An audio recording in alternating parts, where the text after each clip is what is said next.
and welcome to Get a Life. I'm Lisa Woodbrook. And I'm Maritza Barone. And today we have an amazing jam-packed show in store for you with heaps of inspiring people and brand new products to check out. In this show, we teach you how to be the best version of yourself. We give you advice on fitness, exercise, nutrition, relationships, and so much more.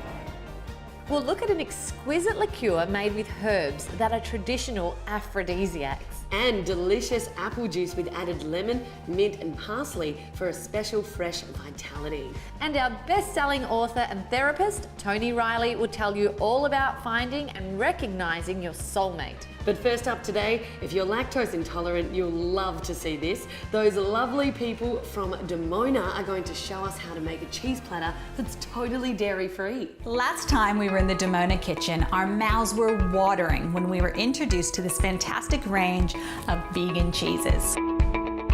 We're back today with Rosa, and she's going to show us how we can incorporate some of these products into our everyday life.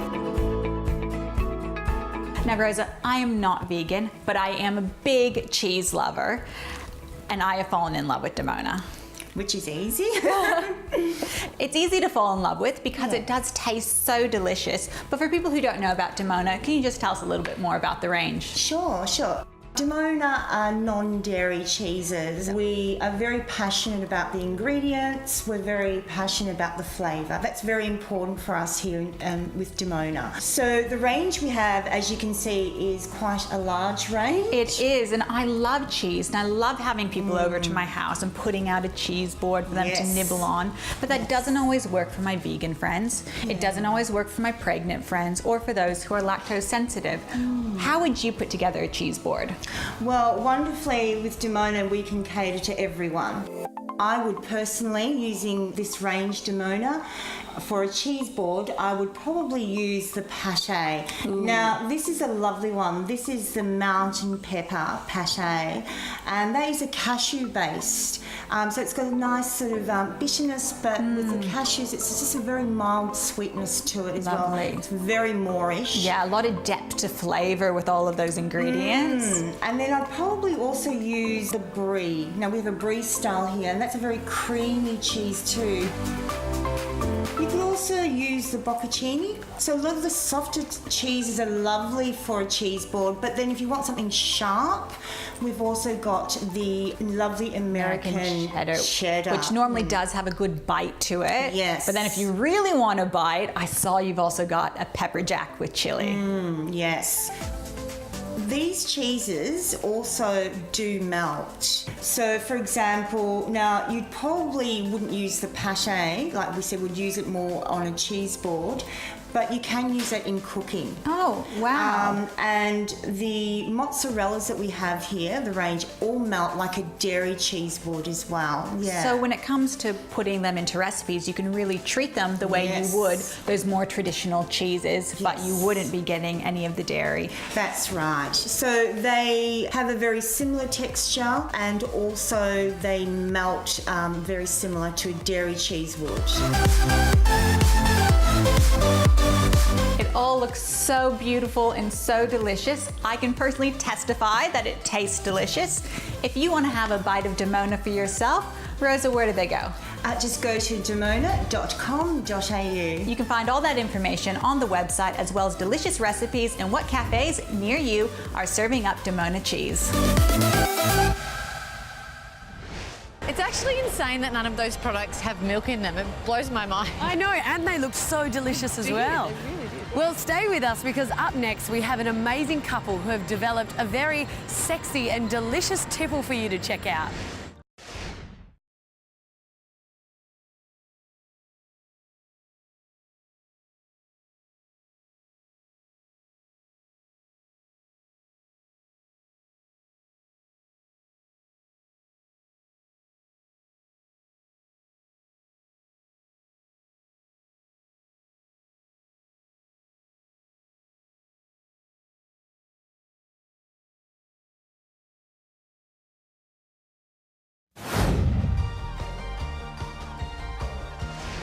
Coming up, we have author Tony Riley on the fascinating topic of soulmates. But now, let's check out Maritza and a mystery elixir to spice things up a bit.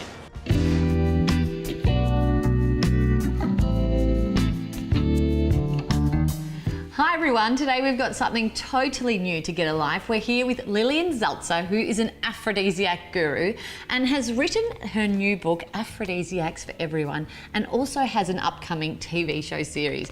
Now, you've been studying this topic for over 25 years. How did you all get started on it?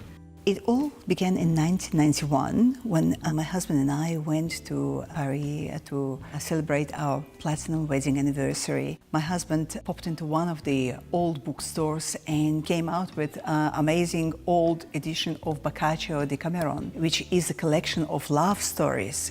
The book was written in 1363 and was later used by Shakespeare to write things like Romeo and Juliet, for instance, and many, many others. When he came to hotels, he decided to mend the cover, which was falling apart. And as in a movie, the page dropped out, came out of the book. I picked it up. It was handwritten text, folded in half, with title, L'amour. There were a lot of different lines there which I didn't understand what it was about, but later my husband looked at it and found out that it was actually some sort of Latin names of botanicals. Later today, when we had lunch, my husband jokingly said that it must be a love potion, and that was used by a person who owned the book prior to us buying it, and that we should make it and try it and see if it works. Well, of course, at that time, we didn't believe in this hocus pocus thing, aphrodisiacs or anything of that kind. But my husband wouldn't stop talking about it, so when we came back home, I decided to help him to source those botanicals. But unfortunately, we couldn't find any in the shops around Melbourne. Well, it led us to State Library, where we researched all botanicals. There are 18 of them, to see where they grow and where we can get them from. How did you get your hands on all of these botanicals? Well, we had to travel to places around the world. Really? Yes. Out of 18 botanicals, only one that grows specifically in Australia. All other botanicals are from all different continents of this planet. Oh, that is such a romantic story in itself. You have created an Aphrodope elixir. Tell us what's inside it. Yes, well, after collecting all those 18 botanicals and devising means of actually processing those botanicals, my husband came up with amazing liqueur, Aphrodope, that is totally natural. It can be used in cooking or as a beverage, as bitters in cocktails. I personally like it straight or on ice. I love this secret recipe. What does it taste like? Oh, that is very individual. I heard some people say it tastes like chocolate, some others say it's pink grapefruit or strawberries, pomegranates, and God knows how many other things that I heard, but in fact, none of them are right, because the botanicals that we use there are very rare and they are not widely available. It goes to show it's sort of a personal preference on how that taste comes across to you. Absolutely. I definitely want to get my hands on some. How do we purchase the product? It's available online, aphrodope.com. Well, we're all going to be looking out for your exciting new book, Aphrodisiacs for Everyone, as well as your TV show. And if you're wanting to get your hands on the elixir, you know where to go. I really loved their story. I think I need to try that elixir. You do need to try it. It was delicious. Now, coming up next, we've got Toni Riley with her unique take on love and relationships.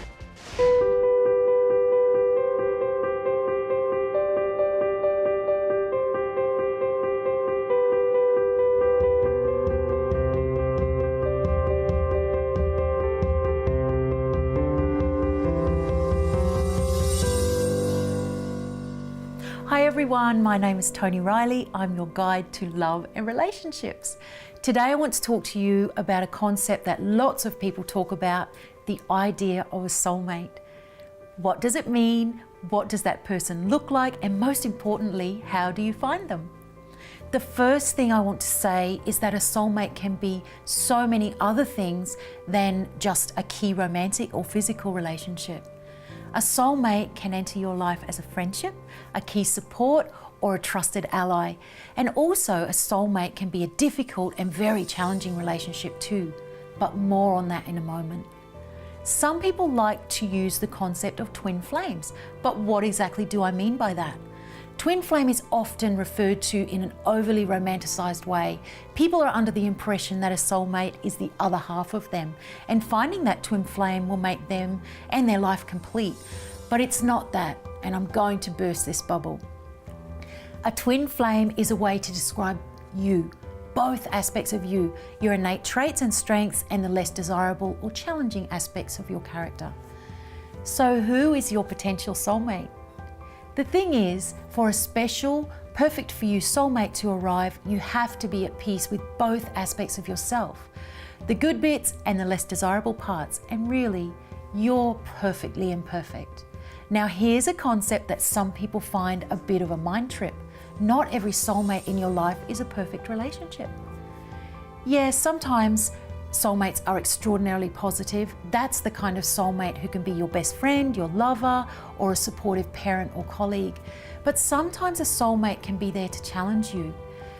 But you know what? Sometimes those who challenge us are actually the most wonderful and helpful of relationships, because they can be the ones who bring out the self-destructive patterns in our lives, or the friendships that are harmful or eating away at us. These are things we just can't see in ourselves. The friend who shows you how the lover in your life is eating away at your self-esteem or self-love may not be delivering a message that you want to hear. But if that message helps you to move to a better place, then just how important was it to be challenged? Sometimes I get asked about a situation when love turns to hate. When you may think you've found your true soulmate, but then later on, let's say 10 years down the track, you've changed or they've changed, and the love that you once thought would be there forever has started to turn bitter. How can it be that the soulmate you once loved, you now hate? Does that mean you were never actually a soulmate in the first place? The answer is they are. But now their role has changed. They're no longer your lover, but your teacher, here to help you experience emotional turmoil. Emotional turmoil catapults you to a new, wiser version of yourself. It makes you question life, why you're here, and what it is that makes you search for deeper meaning to your existence. Soulmates can be in your life for a number of years. We have different needs and sometimes are destined to have different soulmates for different times in our lives. Soulmates are every person we interact with in life. They're here to help us grow personally, to develop tolerance, empathy, and compassion. Their role can be as our lover, a friend, a teacher, a child, but no matter their role, they are here to help us develop as an individual. To discover how soulmates work in your life, I explain in my book, Awake, The Purpose of Life and Why You're Here, and you can get it on Amazon or a signed copy from my website. Thanks everyone for watching. See you next time when I'll be talking about all the different kinds of relationships. Don't go away, because after the break, we're going to teach you how to make your very own apple juice, and Craig Harper is back with some more life tips.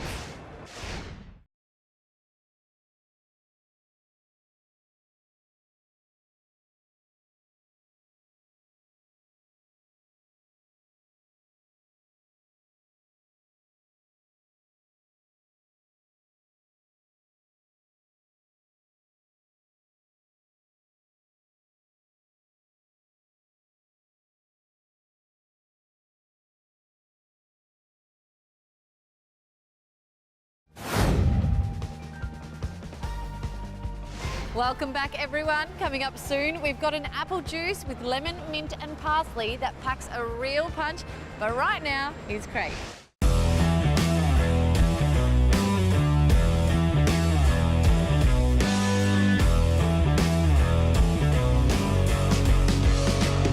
Hi everyone, I hope you're great. So we were just having a conversation off air and I went, let's bring that on air. I was talking to the team, we were talking a little bit about this thing called subjective reality. And you might go, well, what does that mean and why are we talking about that? The reason that I want to talk about this is because it really matters, because every moment of every day, consciously or not, intentionally or not, we are all creating our own experiences. So we exist and operate in two distinct worlds. So one is our practical, physical, three-dimensional world. So I'm sitting on this couch with my studio behind me and a cushion, and it's about 18 degrees today, and we can see how light it is and we can see what I'm wearing. So there's all this physical, practical, three-dimensional component to my life. Then there's the internal world. And the internal world is really where I live. So my internal world is my thoughts, is my emotion, my beliefs, my values, the things that scare me, the things that excite me, the things that drive me, my triggers. So my internal world is really the cognitive and the emotional stuff that largely determines the quality of my life. You think about if being successful was only about having stuff, then everyone who's got lots of stuff would be happy all the time. We all know that that's not true. Now, that doesn't mean that all the external stuff is bad. Of course, there's nothing wrong with having a nice house or car or job or money, none of those things. But I think the mistake that we make is that we in our culture and our very Western thinking sometimes think that success and owning stuff and having stuff is what matters most. I know, for example, when I was younger, my business went very well to my surprise because I had very low expectations, grew up in the country with not much money and not much education really, very basic, very fundamental, but I just kind of happened into this space, set up the first personal training business in Australia, and I just kind of stumbled into some success and was making good money and had a great business and great staff. And by the time I was 30, I was doing better than I thought I would ever do in my life, let alone by 30. But it was interesting because in the middle of, owning a nice house and owning some good things and having a brand and having a profile and writing for the Herald Sun and having a successful business and all of these things, in the middle of all of that, my internal reality was anything but success. My internal reality was chaos. It was overthinking, it was sleeplessness, it was exhaustion, it was insecurity, it was self-doubt. There was a whole bunch of things. Now, one didn't cause the other, but those things just coexisted. So from the outside looking in, people are like, wow, Craig's killing it. And from the inside looking out, it was like, I'm killing me. And so why do I bring this up? I bring this up because it really matters that we understand the difference between stuff and us. It really matters that we understand that it's possible to be in the middle of a good situation and having a bad experience, and also, interestingly, it's possible to be in the middle of what looks to be a bad situation and to have a good experience. In the last year and a half or so, my mum went through 2 battles with cancer, one with lung cancer, one with bowel cancer, and I could bore you with all the details, but fair to say that it was the prognosis was not great and it was dire. She had 2/3 of her lung cut out. She had 2 massive surgeries within 8 days, which she shouldn't have had, but it was that serious that she had to in that short of time frame.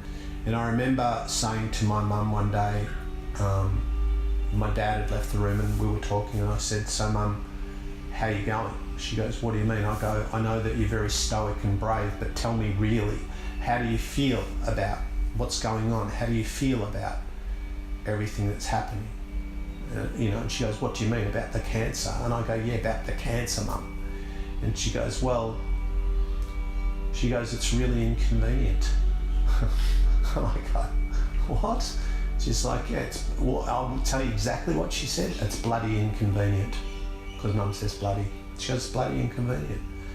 And it was funny because me, the author, the speaker, the whatever I am, what I think I am anyway, there's my 78-year-old mum who weighs 40 kilos teaching me about reality, teaching me about the importance of thinking and mindset, and teaching me that in the middle of something completely terrifying and diabolical for most of us, she could manage her own reality by telling herself a story that 1, this was temporary, and 2, it was inconvenient.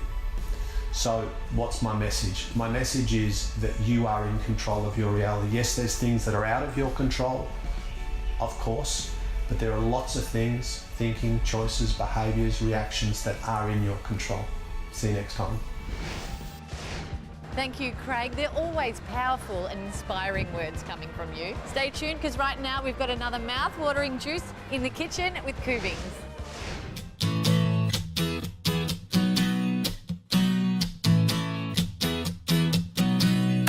Hello, I'm Julia. welcome to the Koovings Healthy Kitchen. We are always creating amazing recipes in here.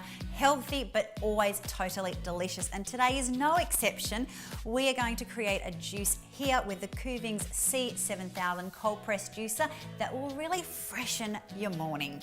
It is one of my favorites. It is an apple juice, but it has extra sparkle and a little bit of tingle as well.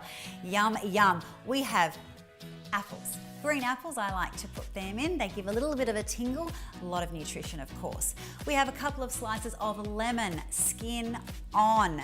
We have a handful of parsley and some mint leaves. We've all heard the saying, an apple a day keeps the doctor away, and that is so true. It's a really great start. But if you've never tried juicing lemon with the skin on, you must try it. It is so invigorating and honestly one of my favorite things to juice.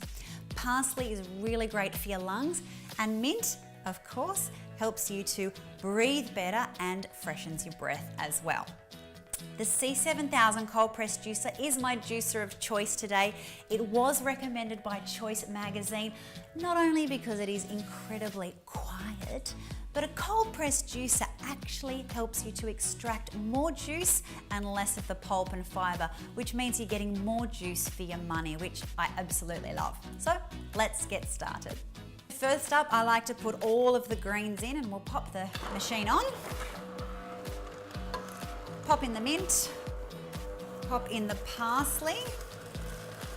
There we go. Our slices of lemon help to push all of that through. That's all blending and juicing in there, and you'll be able to see the green colour coming out. And then, one by one, we will add our apples. There we go. The C7000 has a wide mouth, so if you don't or can't cut up your apples for any reason, you can actually pop them in whole.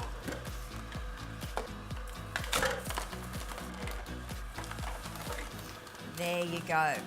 Now, if you can see up close there, all of those flavours and juices are being extracted, they're being pressed through, and they're all spinning around inside, having a little happy dance, getting really acquainted, making a really beautiful juice, really nice flavour. That colour is just amazing. Now we're going to lift the smart cap. Wow. All right, we are going to try this one. So fresh and minty.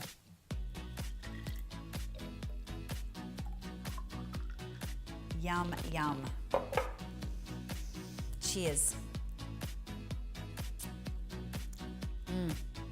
That is just divine. I could drink that all day. Remember, it always tastes better with a Koovings. If you would like to win one of these awesome Koovings juices, then head straight to the Koovings website, enter your details, and you could win. Good luck. Well, thank you everyone for joining us. I'm sorry to say that's all we have time for today. But if something you've seen strikes an interest with you, make sure you head over to the website getalife.tv and you can find out all you need to know. Until next week, get alive. But how did... Oh, fudge. Have you ever thought about having a break? That's all we've got time for today. In the meantime, get alive. That was perfect.